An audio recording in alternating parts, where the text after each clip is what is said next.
All right. Welcome back to the OBC podcast. I am Corey. This is Pastor Dustin. Hello. And today we're going to talk about Faith Promise Missions Giving as we're coming up on Missions Week in our church in the beginning of November. And so we're just going to talk about what that is, why we do it, how we decide to take on missionaries, all the fun stuff, and then about our goal of what we give as a church and how people can be a part of it. So For sure. yeah. First question for you, Dustin, would be, what is Faith Promise Missions Giving? Yeah, so Faith Promise Missions Giving is a way that we give to missions. Different churches do it in different ways. Some churches, so if you come from a Southern Baptist background, then you're familiar with the cooperative program. So in some churches, including a lot of Southern Baptist churches, a church will give a percentage of giving into a pot, and then that all the churches cooperate together, and they send that money to missions and to missionaries. Like a percentage of their just regular Yeah, so it might be a percentage of operating budget. It might be a special offering. You know, there's a offering called the Lottie Mood offering in Southern Baptist churches, and so one time a year we give into the missions, toward the missions fund. And so some churches do it cooperatively. They give it to a fund. That's more of a denominational approach. Some churches just give a percentage of their giving. So for a church our size, it's close to $1 million budget. A church might say, we're going to give 5%, 10% of what comes in, and that will go towards missions.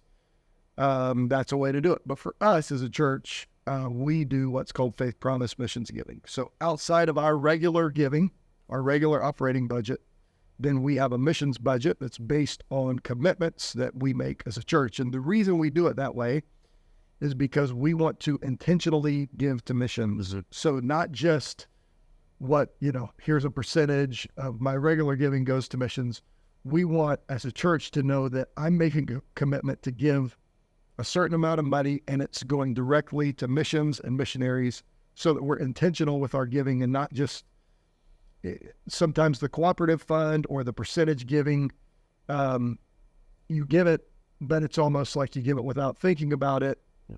And there's value to the stability of that, but for us, we want to be intentional with our giving. So that's why we do Faith Promise Missions Giving. Yeah. And what you talk about, we call it sacrificial or above and beyond giving. So kind of talk about how we view the two, or even how you view it in your household. So for us, we tithe. We give 10% of our income. So Brooke works, I work, and 10% of what we make, the way we do it in our house is 10% of what we make before taxes come out. So we know what our salary is, and we just plan every year, we're going to give 10% of that. So we give that. That's our tithe, and that just goes toward the regular operation of the church. That's just part of our commitment as a member of Orlando Baptist Church. That we tithe. And then on top of that, we give to Faith Promise Missions Giving. And so we give another amount, it's probably, it's not another 10%, but it's another 3 or 4% of our income goes towards that. We commit to a certain number, and then we give bi-weekly to that as where we get paid. We just give to that, same as we do to tithe, over time. So we don't do it all in one chunk. We do it every time we give our tithe and our missions giving. Yeah. I'm going to jump back to that when we talk about our goal at the end. But before we define what, Faith Promise Missions Giving means, what's kind of our biblical basis for doing this? Why is it important? Why is there an urgency to it? And why do we do it in such a way where it's above our operational giving? So in the New Testament, we see the Apostle Paul in particular, who writes much of the New Testament. We learn about him in the book of Acts, which is written by Luke, but we learn about his ministry. He was really the first missionary. In the book of Acts, we see that Paul and Barnabas were sent out by the church in Antioch to what is modern-day Turkey and eventually Greece. And then we have all of Paul's letters, Galatians, Ephesians, Philippians, Colossians, 1st, 2nd Corinthians, and all of those letters, he thanks those churches who gave to help the ministry that he was doing. In the book of Philippians, at the end of the book of Philippians, he says, what you gave to help the mission that God has called us to is credited to you. Yeah. And so we see a very clear example of churches who banded together to give, to help with the mission ministry. In 2 Corinthians, in particular, chapters 8 and 9, it's an exhaustive, it really gives a lot of information on this idea of giving. The specific context to that was giving to help the church in Jerusalem, but these other churches were giving collectively to help this church. And so he says, in chapter 8, he says, set aside a little bit of money, every week, every month, so that when we come, we can collect that, and we can take that back. And in chapter 9 is what he says, as a man purposes in his heart, that's what he should give, not out of compulsion, but out of eagerness, because God loves a cheerful giver. And so Faith Promise Missions is this idea that as God impresses us with something that we should do, that then we make a commitment to that, and we give that. And chapter 8 says, and we set that money aside, we give it every week, that we make a commitment, and then we follow through on that commitment. Yeah. So that's the biblical basis. There's also 2 Corinthians 8 talks about accountability. Paul says, hey, the guys that are going to come collect this money, they're trustworthy, and there's multiple of them, because we want to do what's right for God and for men and how we spend this money. So even there's biblical accountability and stewardship, and that's part of how we do missions too. So Corey, why don't you talk a little bit about how we send out missions money, and what are the kind of checks and balances, or how that money gets to missionaries a little bit. Yeah. So all of our budget comes in, we talk about this, which I think is really cool, is every missions dollar that comes into our church leaves. Yeah. Like there's not a part of it that we keep for, like we let our operational budget do its job, and anything missions goes above and beyond that. And it just, what comes in goes out. So the way we are up to, I think, 84 missionaries and organizations in 2024. 40 of them are with the Baptist Bible Fellowship. And so we write a check every month to the Baptist Bible Fellowship missions office for those. And I love that a lot of missions organizations that you give to do take, like they have to run it. Yeah. But the missions office doesn't take anything, like, our $100 to a missionary, they get the $100. Yeah. So we support them. We have about 9 that are with Central Missionary Clearinghouse, which has or Louisville Surge. Yeah. And, we have a couple with Wycliffe or with Pioneers and Crew, and some that are just, individual who might be, a lot of missionaries are part of a bunch because they're raising their own support. Right. So we're all about whatever gets you to the field. So there is accountability that the money that comes into our church goes to the missionaries. And since I've been here, we've never had to do it, but I remember when I was a kid hearing your dad say, we write those checks first. And I believed him saying, like, if we didn't have enough to support the missionaries, then it would come out of it. Yeah. We commit to it. Yeah. But there is accountability with individual missionaries. We vet them, or we have 4 coming into our missions conference soon. We already support 2 of them, and we're taking on 2 more. But we meet them, and we make sure that no one, missions like church planning is not a Lone Ranger endeavor. So there's accountability. We don't take on people if we're not confident of God's calling, and they're not confident. And so there's accountability of, we're committing to them because we see this going, like we commit at least 3 years with everybody, but usually we've been supporting some people the entire time we've done this. Yeah. Lance and Melanie Gocher will be in our missions week this coming up, and we've been supporting them for like 25 years. When they, as a young family, committed to go to the Philippines as missionaries, we took them on, and so we've been supporting them ever since. And so I'm excited to hear from them what God has done over time. And last year we started supporting their daughter, who's now a missionary on her own. So yeah, there's accountability with that, and so we want to make sure we trust trustworthy people, who are the middle people, but also the ones that are doing the work, and we support the ones who let us know they're continuing, because sometimes someone will retire and or get off the field, and we allocate funds to people who are doing that differently. So there's always, when there's that many, there's a lot of information to go through and checking up on them, and so let's talk about you talked about 2 Corinthians 8 and 9 as our premise for even all of this, because faith,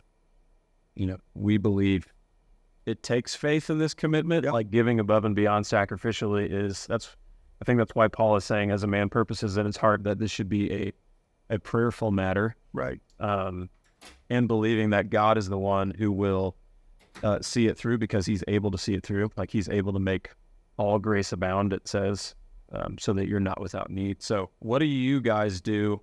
Like, do you and Brooke sit down and pray over a number that you're going to give at the end of the year or the next year? Yeah. So we do. And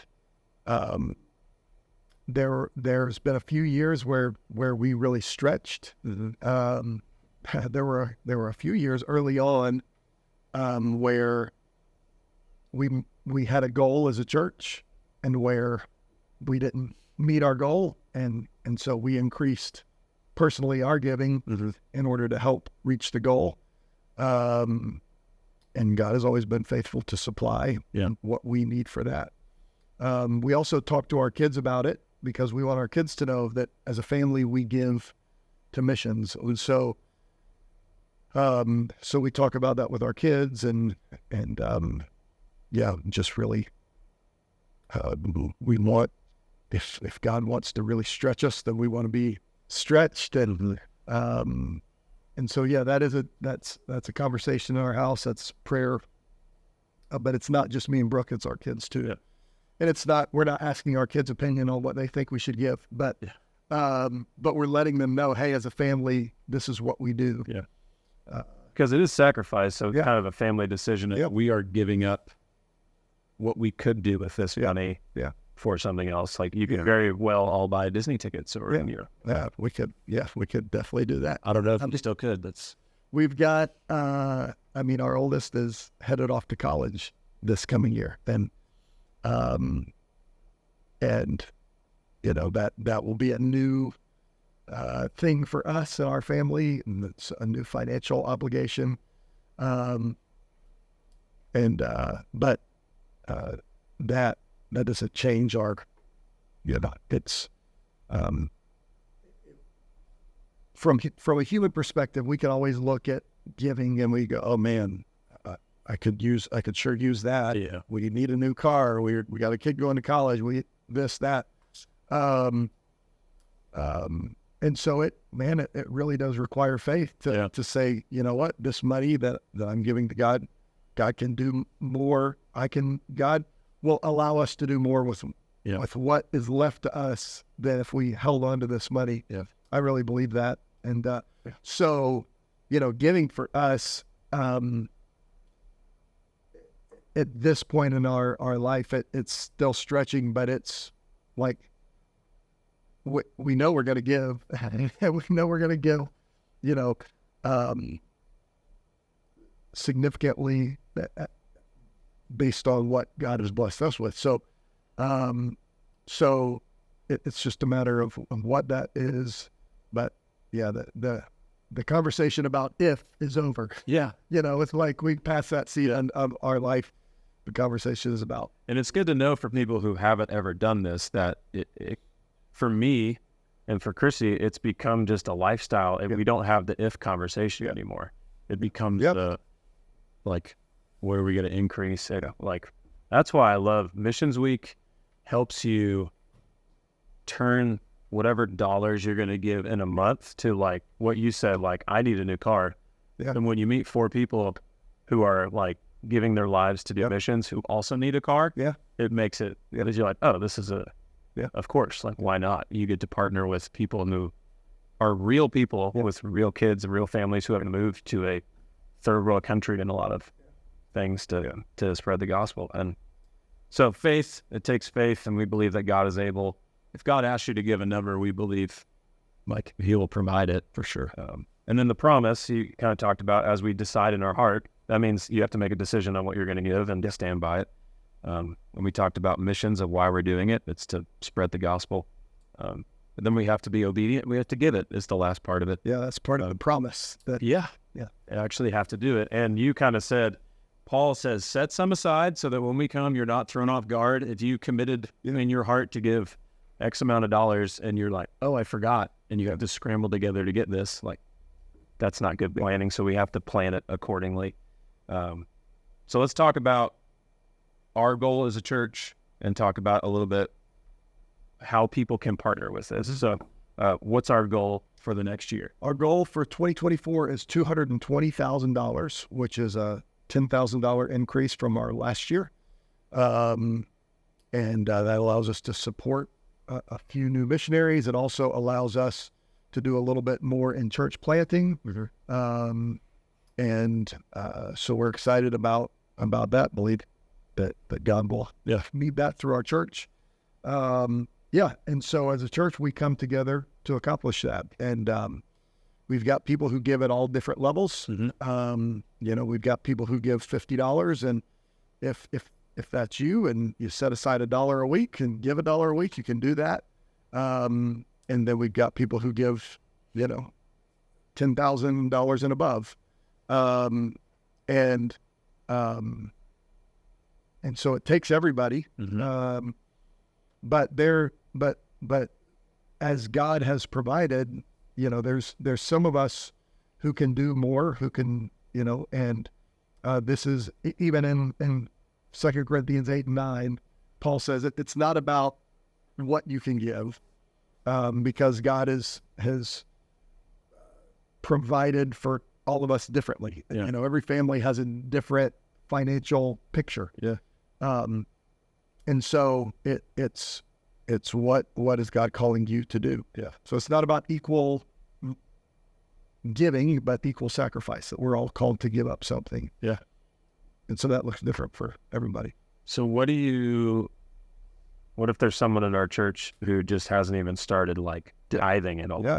What do you say to them when it comes to this? So one of the things that we've kind of started to talk about in giving is that there's really kind of 4 phases to giving. We start off with kind of random giving. And so maybe somebody will be at Missions Week and they'll hear a need, gift cards for gas as missionaries are driving all around the country. And so they go buy a $50 gift card to the gas station and give that. That's a random giving. Maybe you give randomly in the offering. If you have some cash in your wallet, you give. The offer tension when the basket passes. Right, So when you move, so the next stage after random giving is consistent giving. So it's not about a percentage. It's just that I know I'm going to give consistently. So you say, I'm going to give $20 a week. And so you start doing that consistently. You can do it online or in the basket, however you want to do it. But we move from random giving to consistent giving. And if you're not giving consistently yet, somebody who's never given, I would just encourage people to start consistently giving. And maybe that starts with $20 a week or depending on your stage of life. Maybe, for a kid working bagging groceries at Publix, it's great if a 14-year-old or 15, however old kids are when they start bagging groceries at Publix, if they can start giving $5 out of every paycheck, that's huge, and that is sacrifice for them. But as your financial picture changes, then we're called to increase with that. So move from random to consistent, then from consistent to percentage giving. And so this is where we talk about a tithe. So the Bible talks about a tithe, which is 10%. But if you've never tithed and that sounds like a lot to you, then maybe start at a different percentage. Maybe start at 5% and start to grow that. But ultimately our goal is 10% tithing. So that means if you make $100,000 a year, that you should be giving $10,000 a year. That's what tithing is. And maybe that sounds like a lot because you could do a lot with $10,000, but we believe God can meet the need, with the 90,000 that's left over. Yeah. And all the 100,000 is his to begin with. Yeah. It's his gift and blessing. But then, so from percentage giving then to sacrificial giving. And so this is where we ask people to tithe. And then on top of that, to give another amount to Faith Promise Missions giving. And here's the thing. The people who are already doing this, it makes sense to them, but there's a lot of people who don't tithe. No. And that sounds intimidating, but what I want y'all to know is there are people in our church who tithe and then give Faith Promise Missions giving on top of that. And my family is among those. Yeah. I'm a pastor. We're not, we're blessed and this church provides well, but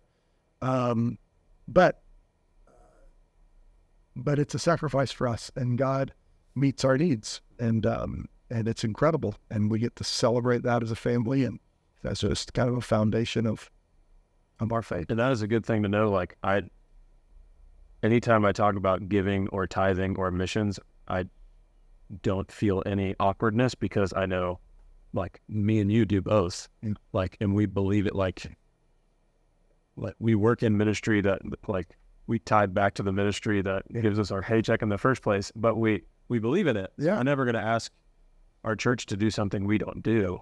And I know that's why we as a staff, everybody on our staff table does this. Yeah. And we turn them in early because we want to lead by example. Right. And, our deacons do this, and I got families do this. And so the goal is $220,000, which sounds like a ton. And as you said, we make annual commitments. So some people will make, that's the coolest thing in the world to me, is when there are 15-year-olds with a job who, commit to give $100 a year, which, when you say out of 220, but that is amazing. It's stretching. And we do have people in our church who give $1,000 a month, a few of them. And I can't do that. Yeah. And we can't meet the goal without both. Yeah. And I would say the median, not even the average number, like the median is probably people give like $200 a month. Yeah. Like I see $2,400 a year a lot. Yeah. And that might be, you could say, oh, I could give way more than that, or I could never get close to that. But we just want to let people know. So I think there's some people in the room who are like, people give that? Yeah. And there's probably some people on this side that are like, people give that? Like, yeah. But God uses all of it. And we're just prayerful that we'll meet the goal and exceed it, because then that's the best part, is we get to the end of the year or get to do projects for missionaries and help because we got more than we budgeted for, and it will go out. Yeah. Yeah, the important thing to remember as a church is that that God uses us to provide. So again, if you want to read through 2 Corinthians 8 and 9, it's incredible, because Paul says, hey, God has blessed some of you so that you can bless others. And the church in America, the American Christians, if you have never really seen places in the world where there's real deep poverty, the poorest person in our church is well above what is considered wealthy in a lot of places. And so as a nation, as a culture, in Western Christianity and certainly American Christianity, God has blessed us financially in a way where we can meet incredible needs. I mean, just the amount of money that people spend on their pets every year is like in the billions of dollars. We got fired. Yeah, I have a pet. I mean, it's not, but when we think about the things that we spend money on, coffee, tolls in Orlando. Yeah. So we certainly have the ability to give, and this is eternal. This matters. There are individuals whose eternity will be changed because a missionary was able, because churches funded them and helped them get there to share the gospel, to change communities, to see cities and communities and countries transformed through the gospel. And we get to be part of that through our giving. Yeah. So I'll ask you one more question. I think I know the answer. Have you ever regretted giving all this money away? Yeah, no, for sure. Definitely not.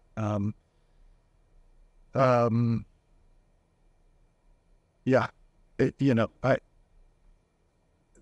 I often wish I could do more, but I've never regretted it. And so as a church, maybe you've never given before. I would just challenge you to start somewhere. And God will bless it, and God will do something in your heart. The Bible says, Jesus said, where your treasure is, there your heart will be also. And that's a reality that when we start giving to something, God starts moving our heart in that direction. It's like, when you've invested in something, I don't own any stocks or anything like that, but when you invested in something, you look all the time to see how it's doing, and did it go up, did it go down? And when you invest in missions, then you care about missions. You care about the stories. We get reports from all of our missionaries, and you start to care about when they write back and say, 3 kids gave their life to Jesus at our, outreach, or we baptized. Those things become more exciting because you're invested in those things. So true. Yeah. Awesome. Well, church, you'll hear more about how we can make our commitments as we come up on Missions Week. But if you're watching this in the future, you can always jump in and give towards missions on our website or in the baskets. Even if you didn't make a commitment, people are like, oh, we're doing this, and join in June. So, I'm really excited for what the Lord will do. And so thank you for your time, and we love you, church, and see you soon. Later.